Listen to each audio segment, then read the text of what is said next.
बहुत समय पहले की बात है। एक बंजारा और उसकी पत्नी कमाने के लिए अपने राज्य से दूसरे राज्य में जा रहे थे। जब वह दूसरे राज्य की सीमा में पहुँचे तो उन्हें रास्ते में कुछ डाकू मिल गए और उन डाकुओं ने उस बंजारे और उसकी पत्नी के पास जो कुछ भी था वह सब कुछ लूट लिया। और इस तरह बंजारा और उसकी पत्नी को डाकुओं ने भिखारी बना दिया। इसके बाद डाकुओं का गिरोह वहां से चला गया। लेकिन बंजारा और उसकी पत्नी लूटने के बाद चिंता में पड़ गए और सोचने लगे कि आगे क्या किया जाए। एक अनजान शहर में दोनों का बुरा हाल हो गया, क्योंकि अनजान शहर में पैसा ही सब कुछ होता है। बंजारा अपनी पत्नी को लेकर अनजान शहर की तरफ बढ़ने लगा। उसे यह चिंता खाई जा रही थी कि अब मैं व्यापार करूं तो कैसे। वह इसी चिंता में चला ही जा रहा था कि उसे नगर के बाहर एक साधु की कुटिया दिखाई दी। वह बंजारा अपनी पत्नी को लेकर कुटिया की तरफ चल दिया। जब वह कुटिया के पास पहुंचा तो उसे वहां एक साधु मिले जो अपने शिष्यों को शिक्षा दे रहे थे। साधु को देखकर बंजारा सोचने लगा कि क्यों ना साधु को अपनी समस्या बताऊं, शायद यह मेरी समस्या का कुछ समाधान कर दें। ऐसा विचार करके वह साधु महात्मा के पास पहुंच गया और बहुत ही विनम्र स्वर में उसने अपनी समस्या महात्मा जी को बताई और कहने लगा कि महाराज, डाकुओं ने हमारा सब कुछ लूट लिया है। अब व्यापार करने के लिए हमारे पास कुछ भी नहीं बचा है।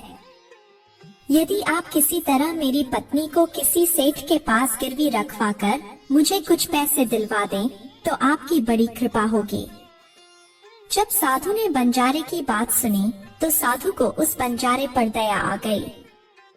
साधु ने अपने परिचित सेठ के बारे में बताया और बंजारे को उस सेठ के पास भेज दिया। बंजारा अपनी पत्नी को लेकर उस सेठ के पास पहुंच गया और सेठ से हाथ जोड़कर कहने लगा कि सेठ जी, मुझे कुछ पैसों की आवश्यकता है। मेरे पास गिरवी रखने के लिए और तो कुछ नहीं है, बस मेरी पत्नी है। आप मेरी पत्नी को गिरवी रखकर मुझे कुछ पैसे दे दीजिए। मैं उन पैसों से व्यापार करके जल्दी ही आपकी रकम ब्याज सहित वापस कर दूंगा और अपनी पत्नी को आपसे छुड़ा लूंगा। तब तक मेरी पत्नी आपके दिए हुए पैसों में आपके पास गिरवी रहेगी। सेठ ने जब बंजारे की बात सुनी तो वह पैसे देने के लिए तैयार हो गया और सेठ ने पैसों के बदले में बंजारे की पत्नी को अपने पास गिरवी रख लिया। बंजारा सेठ के पास अपनी पत्नी को गिरवी रखकर और सेठ से कर्ज लेकर व्यापार करने के लिए चला गया।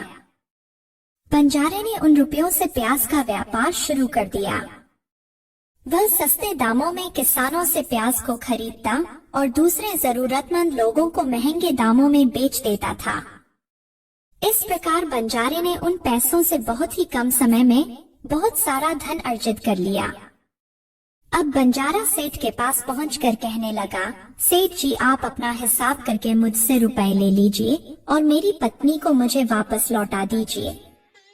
यह सुनकर सेठ ने कहा, भाई क्या बताओ, आज से 2 महीने पहले की बात है कि तुम्हारी पत्नी अचानक बीमार पड़ गई और बीमारी के कारण तुम्हारी पत्नी की मृत्यु हो गई। मैंने तुम्हारी पत्नी का बहुत इलाज करवाया, अच्छे से अच्छे वैद्य को दिखाया, लेकिन फिर भी मैं तुम्हारी पत्नी को बचा नहीं सका। बंजारे ने जब उस सेठ के मुंह से यह बात सुनी तो बहुत दुखी हो गया। फिर थोड़ा धीरज बांध कर सेठ से बोला, सेठ जी, जो होना था वह तो हो चुका है। शायद मेरे नसीब में ही ऐसा लिखा हुआ था।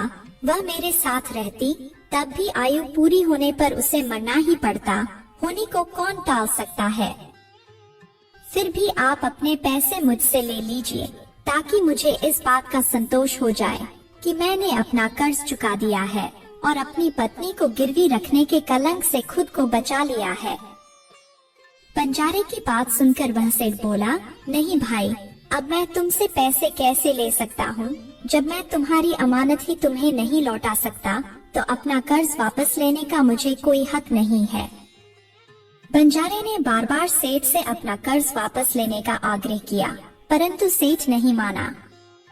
फिर उदास भाव से बंजारा वहाँ से निकला तो रास्ते में फिर उसी स्थान पर पहुँच गया जहाँ पर उन्हें साधु महात्मा पहली बार मिले थे।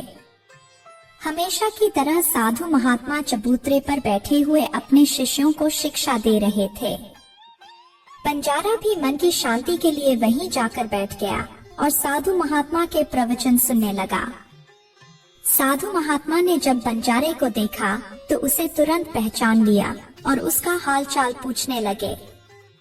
बंजारे ने पूरा घटनाक्रम संत महात्मा को बता दिया। महात्मा एक सिद्ध पुरुष थे।